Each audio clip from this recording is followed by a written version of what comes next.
Please tell me who you are and why are you here? I'm 56 from the U.S., from North Carolina originally, so live in Hawaii now, so flew all the way from Hawaii here. So the question as far as why I'm here, to me, a lot of the other conflicts are gray, but this conflict is definitely black and white. This is about good versus evil. This is a storybook, any movie we've ever watched, this is definitely evil against good. I mean, we're battling a situation here where the Ukrainians and the rest of the world are caring and kind and generous and unselfish and take care of one another, and it's just a matter of, we need to stand up for that. That is the most important thing in the world, is just to show human beings that we're kind and we're caring and that we take care of one another and that the world is united so that we feed each other and make sure that, we all move forward as one collective whole unit. So, we feel the pain of one country's failure and their conflicts, and we enjoy the successes of other countries that are doing good, and we all work together. And for some reason, Russia does not grasp this concept that we're all one unit, and we have to get along and work together and be normal human beings. This is 2022. We have to work together. It seems asinine that we have a leader in a country that does not understand the concept of being unselfish and being generous and being kind and just the basic moral values that are required by human beings these days. It blows my mind. And what are you doing here in Ukraine? My initial goal was to come and fight. I think, everybody around the globe should be motivated to come here and support the Ukrainians and support the army, no matter what gender, age, anything. Everybody should be here supporting the army. But I'm 56, so initially they were like, well, I have no military experience, so they're like, you're not an ideal candidate. So they said, not right this minute. So plan B was to come here to Kyiv and promote getting more people here. We need thousands and thousands and thousands of people here fighting with the Ukrainians. We need, we've got 190 countries around the world, and we need thousands from all of them. If the governments will not send their official military, then we civilians have to pick up the torch and make this thing happen. And we've gotten some wonderful people here, but it's a small fraction of the number that should be here. If we have 5,000, to 10,000 people here fighting, that is just a minuscule amount of the 5 billion people on the globe. We need everyone here fighting. That's why I'm in Kyiv. So every project that I promote is about getting people here to support the Ukrainians. We were at a critical juncture in this war where we are sitting on the fence as far as whether good or evil is going to win. Right now we're looking at a situation where the world is waning and it's thinking that this is important or not. And we're at a point where, all right, are we going to stand for humanity, for human rights, for everything that is good with the world? Or are we just going to ignore it? If everybody is complacent and doesn't join this fight, then guess who's going to win? It might take 10 years, but we're going to lose this battle if everyone around the globe does not stop what they're doing and get off the couch and come to Ukraine and defend the human rights of everyone around the globe. This is the most important thing going on in the world today.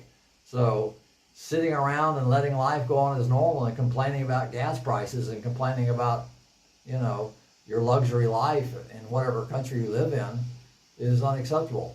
As human beings, we must support each other. We cannot turn our backs on anyone around the world and expect the problem to go away. So I've been dealing with Russia for my entire life. We had one period where it was okay, but now we've let it slip back into terrorism. So it's just, the world needs to respond.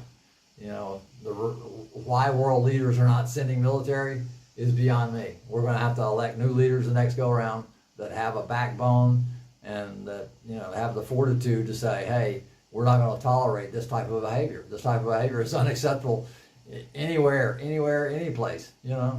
So it's totally unacceptable. And why people are not responding, I do not know. What impressed you the most since you are here? My trip to Irpin was pretty emotional. So, going and seeing the buildings that were burned and destroyed and things of that nature. I think more emotional for me is just talking to the guys that have come here. When you talk to a 20-year-old guy that sold everything he owns to come here to fight, that is heroism. He's coming here to risk his life for humanity, for the Ukrainians. Guys that sell everything they own to come here and support the Ukrainians while others sit at home and do nothing. It's totally mind-blowing how we have this divide of people that are selfless and courageous and wonderful and willing to sell everything they own to come here and support, keep people from getting killed, to shelter kids and protect Ukrainians, and others that just, want to sit at home and not. It's just, it's an indictment of our entire human society to say, hey, where do we stand? Do we stand for good, or do we just not care? I mean, does the world not care? That's the feeling that I wrestle with every day in my interactions with everybody. Every one of us is responsible for the outcome of this war. Every one of us, by our actions and what we do. And, when I call back home and say, hey, I need $5 so I can, put enough money together to get a vest for a Ukrainian, and I get no response, I'm like, I'm not sure that the world is as wonderful as I once thought it was. I had thought that everyone would respond, very generously and unselfishly, and you don't have to come, but if I ask for $5 to buy a vest to save a Ukrainian life, it seems like that would be a no-brainer. But I increasingly get more disappointed in humanity, and I'm beginning to question whether or not we're going to end up on the right side of this equation. So you are working with the International Legion. Yes. And you are trying to convince people to help, to donate, and to join. Yeah. My final question is, what would you say to the people in order to convince them to join the International Legion, or to donate for it, or to be involved in the humanitarian aid to Ukraine? Right. It's just extremely important, the whole thing. As far as joining the military, yes, if you have some military experience or know people with military experience, encouraging them to come and fight. We have units all over the place. So, there were some leadership issues initially, but we've got so many units available to us: Georgian, Crimean, Ukrainian, territorial defense, Foreign Legion. We have, so many paramilitary groups. I put a 74-year-old Japanese guy in a unit. So, we have girls in units. So we have two girls that are in the unit up the street. So any gender, any age, any skill level to no skill level. But yeah, if you want to fight, come here and see me, and I'll put you in a unit so you can go fight. But regardless of that, we should have thousands upon thousands of people standing here with the Ukrainians. This Maiden Square, Independence Square, we should have millions of people in this square, filling the square from every country around the world. And why we don't, I don't understand. I'm here every day with all the flags from all the supporting countries, with the memorials for the people that have died.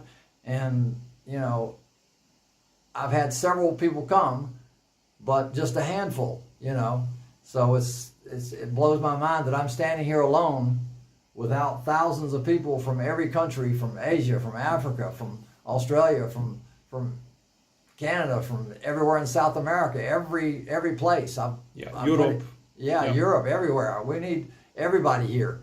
If you have no skills, just come. We need to be cheerleaders. Just being here and saying, hey, I support the Ukrainians, and I support human rights, and I support good and generosity and caring and kindness and altruism, and it's just we need to show the world that we care, and it's essential. If you don't do any work at all, just being here and supporting and showing them that we care for our fellow human beings.